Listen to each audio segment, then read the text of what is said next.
हथकंडे अपनाकर राघव चड्ढा की सदस्यता खत्म की तो दोबारा चुन के आ जाएंगे। आपको चुनौती देता हूं कि वो कागज लेकर आए मेरे सामने, show me that piece of paper जिसपे ये दस्तखत है।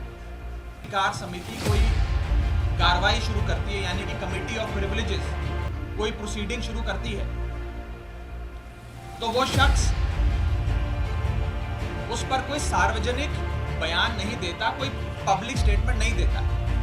लेकिन मेरे को मजबूरन आज भारतीय जनता पार्टी के झूठ का पर्दाफाश करने के लिए आपके सामने आना पड़ा, क्योंकि इतना दुष्प्रचार ये लोग कर रहे हैं।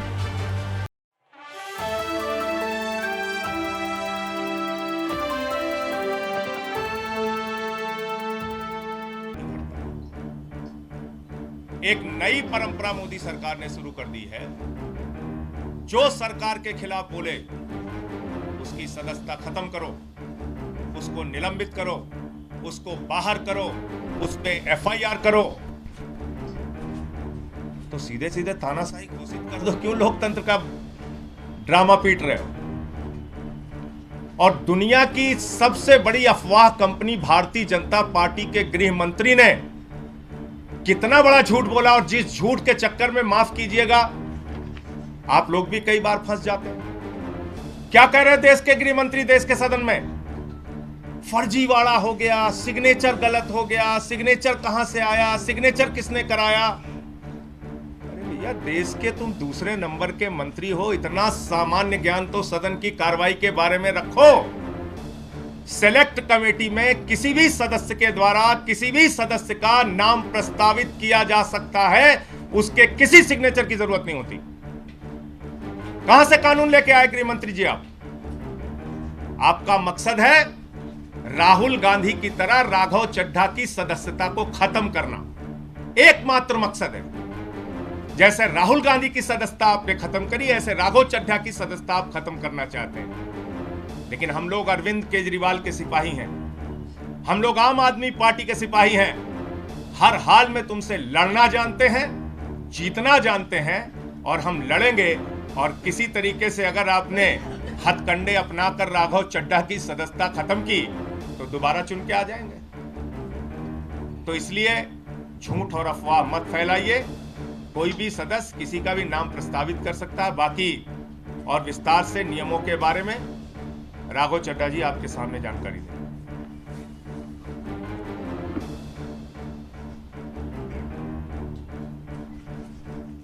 बीजेपी का मूल मंत्र है, repeat a lie 1000 times and it becomes the truth। एक असत्य को, झूठ को 1000 बार बोलो और 1000 बार वो सच्चाई में तब्दील हो जाए। इस मंत्र के तहत मेरे खिलाफ एक दुष्प्रचार और एक प्रोपेगेंडा शुरू किया गया कि न जाने कौन सा फर्जीवाड़ा हो गया, कौन से जाली दस्तखत हो गए, और इसी के चलते मुझे आज आपके सामने आना पड़ा दूध का दूध और पानी का पानी करने के लिए। अमूमन ये देखा जाता है जब भी किसी सदस्य के खिलाफ विशेषाधिकार समिति कोई कार्रवाई शुरू करती है, यानी कि कमिटी ऑफ प्रिविलेजेस कोई प्रोसीडिंग शुरू करती है, तो वो शख्स उस पर कोई सार्वजनिक बयान नहीं देता, कोई पब्लिक स्टेटमेंट नहीं देता। लेकिन मेरे को मजबूरन आज भारतीय जनता पार्टी के झूठ का पर्दाफाश करने के लिए आपके सामने आना पड़ा, क्योंकि इतना दुष्प्रचार ये लोग कर रहे हैं। लेकिन मैं आज भी अपने बयान में ना कमिटी ऑफ प्रिविलेजेस के बारे में, ना ऑनरेबल चेयर के बारे में कोई भी बयान दूंगा। मैं सिर्फ रूल, पोजीशन और सच्चाई आपके सामने रखूंगा। पहली चीज तो यह है कि यह रूल बुक है जिसके हिसाब से राज्यसभा चलती है। यह रूल बुक, लाल किताब, इस पे लिखा है rules of procedure and conduct of business in the council of states. इस रूल बुक में जो लिखा है वो मैं आपको बताना चाहता हूं।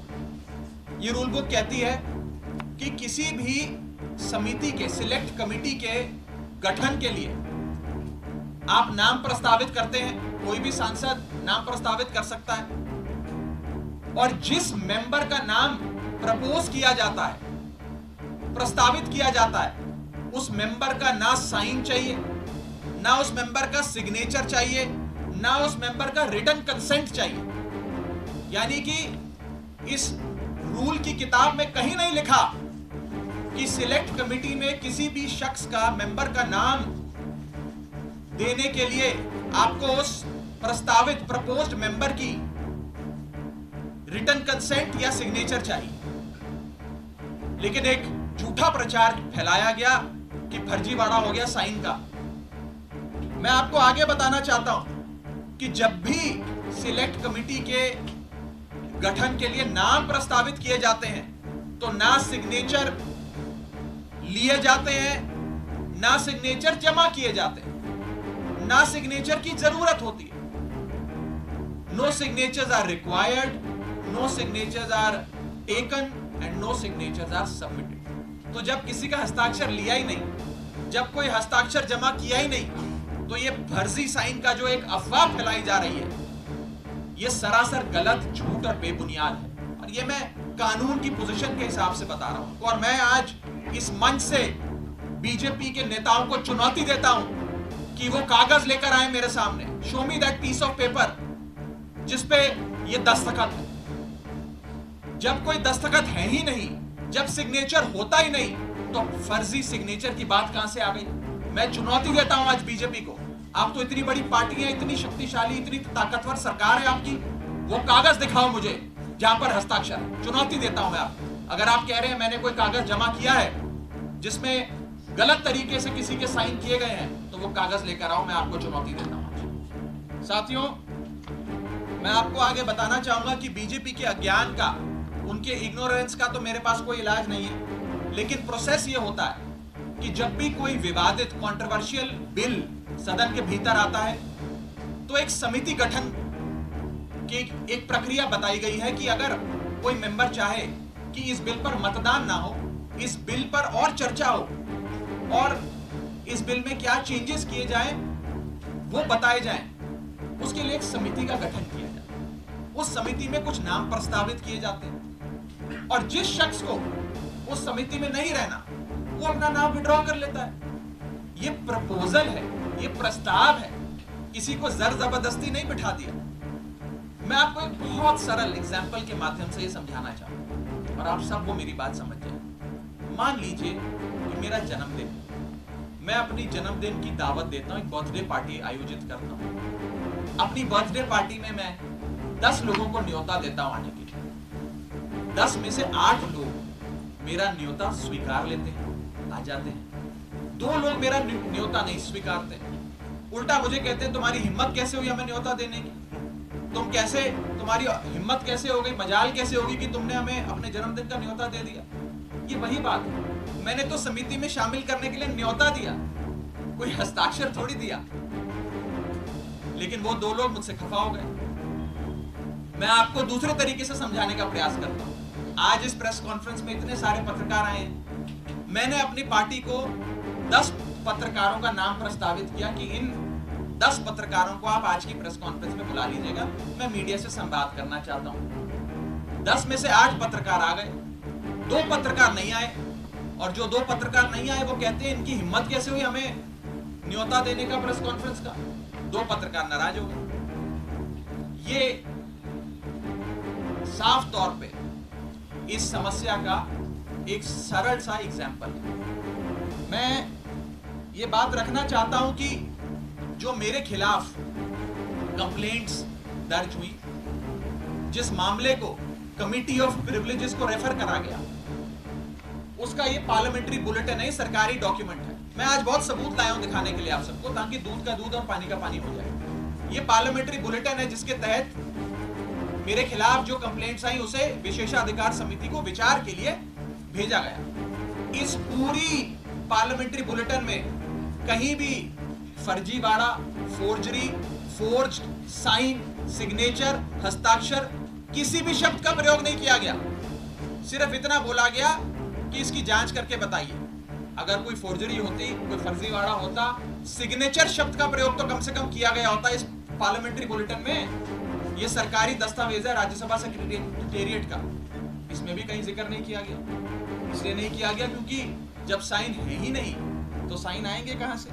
लेकिन भारतीय जनता पार्टी के झूठ का मुकाबला करना आसान नहीं है, इसलिए आज आपके सामने आकर ये बात रखी। और जहां तक विशेषाधिकार समिति का प्रोसीडिंग्स का मामला है, प्रिविलेज कमेटी का मामला है, इस देश के कई बड़े नेताओं के खिलाफ कमिटी ऑफ प्रिविलेजेस ने प्रोसीडिंग्स शुरू करी, कार्रवाइयां करी, जिसमें स्वर्गीय अटल बिहारी वाजपेयी जी हैं, जिसमें स्वर्गीय इंदिरा गांधी जी का नाम आता है, मनमोहन सिंह जी का नाम आता है, मोरारजी देसाई जी का नाम आता है, सुषमा स्वराज जी का नाम आता है, अरुण जेटली जी का नाम आता है। वो श्रेणी के अंदर अगर हमें भी शामिल किया गया तो कोई बात नहीं है, मजबूती से अपना जवाब विशेषाधिकार समिति के सामने, कमेटी ऑफ प्रिविलेजेस के सामने देंगे। मैं शहीद आजम भगत सिंह की धरती से आता हूं और पूरी न्याय की लड़ाई लड़ूंगा, और मेरा विश्वास है कि कमेटी ऑफ प्रिविलेजेस अंत में दूध का दूध और पानी का पानी कर न्याय अवश्य करेगी। ये बात थी कि क्या हुआ। अब मैं आपको संक्षेप में बताना चाहता हूं ये हुआ क्यों, ये विवाद कहां से खड़ा हुआ, ये क्यों इतनी अफवाह फैली। ये इसलिए फैली क्योंकि सोमवार दोपहर सदन के अंदर आम आदमी पार्टी की ओर से मैंने पूरी मजबूती से दिल्ली के अध्यादेश पर अपना वक्तव्य दिया, और उसके ठीक 6 घंटे बाद मेरे खिलाफ बीजेपी ने यह आरोप लगाने शुरू कर दिए। इनको दिक्कत यह नहीं है कि मैंने नाम प्रस्तावित करे, इनको प्रॉब्लम यह नहीं है कि मैंने किसी कमेटी के गठन के लिए कुछ एमपीज के नाम दे दिए। इन्हें दिक्कत यह है कि एक 34 साल के युवा ने हमें खड़े होकर ललकारा कैसे, एक युवा ने हमसे मजबूती से सवाल कैसे पूछे, और कैसे इस सुपारी जितनी पार्टी, जैसा कि गृह मंत्री जी कहते हैं, इस सुपारी जितनी पार्टी के एक युवा सांसद ने दुनिया की सबसे बड़ी पार्टी के सबसे बड़े नेताओं से देश के सबसे बड़े सदन में खड़े होकर सवाल कैसे पूछे। इन्हें दर्द इस बात का है। हमने अपने वक्तव्य में बीजेपी के पुराने मैनिफेस्टो दिखाकर उनके डबल स्टैंडर्ड्स को एक्सपोज किया, दिल्ली वालों के लिए न्याय मांगा, यहां तक कि लाल कृष्ण अडवाणी जी और स्वर्गीय वाजपेयी जी के लिए न्याय मांगा। ये दर्द शायद बीजेपी को सता रहा है, जिसके चलते आज वो मेरे खिलाफ कंप्लेंट्स कर रहे हैं। ये लोग मेरे पीछे पड़ गए, बीजेपी पूरी तरीके से मेरे पीछे है। मैं आपको बताना चाहूंगा कि इस हफ्ते के ये दूसरा नोटिस कमेटी ऑफ प्रिविलेजेस का मुझे आया है। It is the second time कि मुझे किसी विषय में कमेटी ऑफ प्रिविलेजेस ने नोटिस दिया एक ही हफ्ते में। शायद ही इतिहास में कभी आज से पहले ऐसा हुआ। और मैं ये बताना चाहता हूं कि आज के समय हर संभव प्रयास किया जा रहा है कि विपक्ष की आवाज को दबाया जाए। जैसे राहुल गांधी जी की मेंबरशिप छीन ली, हमारे 2 सांसद संजय सिंह जी, सुशील कुमार रिंकू जी, दोनों को सस्पेंड कर दिया, लीडर ऑफ ऑपोजिशन का माइक ऑफ किया जाता है। अगर कोई विपक्ष का साथी खड़े होकर अपनी बात रखता है तो सदन के अंदर खड़े मंत्री उन्हें धमकी देते हैं कि तुम्हारे घर इन्फोर्समेंट डायरेक्टरेट आ जाएगी, सीबीआई आ जाएगी, बैठ जाओ चुप करके। इस प्रकार से एक अघोषित आपातकाल लगाने का प्रयास बीजेपी इस देश में कर रही है, और उनका यही मकसद होगा शायद कि मेरी आवाज को भी दबाया जाए। लेकिन मैं कहना चाहता हूं कि ये युवा आवाज है, अरविंद केजरीवाल की एक सिपाही की आवाज है, ये आवाज दबने वाली नहीं है। आप कार्रवाइयां मेरे खिलाफ जितनी मर्जी करिए, आरोप जितने मर्जी लगाइए, लेकिन ये आवाज ना दबेगी ना बंद होगी। और अंत में मैं हाथ जोड़कर बस इतनी विनती करना चाहूंगा आप सब मीडिया के साथियों से कि ये जो आप लगातार पिछले 3 दिन से बीजेपी के झांसे में आकर ये चला रहे हैं कि कोई फर्जीवाड़ा हो गया, फोर्ज सिग्नेचर हैं, मेरा आपसे हाथ जोड़कर निवेदन है कि इस प्रकार की झूठी खबरें ना चलाएं। मैं आपसे कहना चाहूंगा कि आप सच दिखाएं। आप लोग इस लोकतंत्र के चौथे स्तंभ हैं। कृपया कर बीजेपी के प्रोपेगेंडा में ना फंसे। एक छोटे सेक्शन ऑफ मीडिया ने जरूर एक प्रोपेगेंडा चलाने का प्रयास किया और मुझे मजबूरन उनके खिलाफ कानूनी कार्रवाई करनी पड़ेगी, क्योंकि ना रिकॉर्ड्स में ना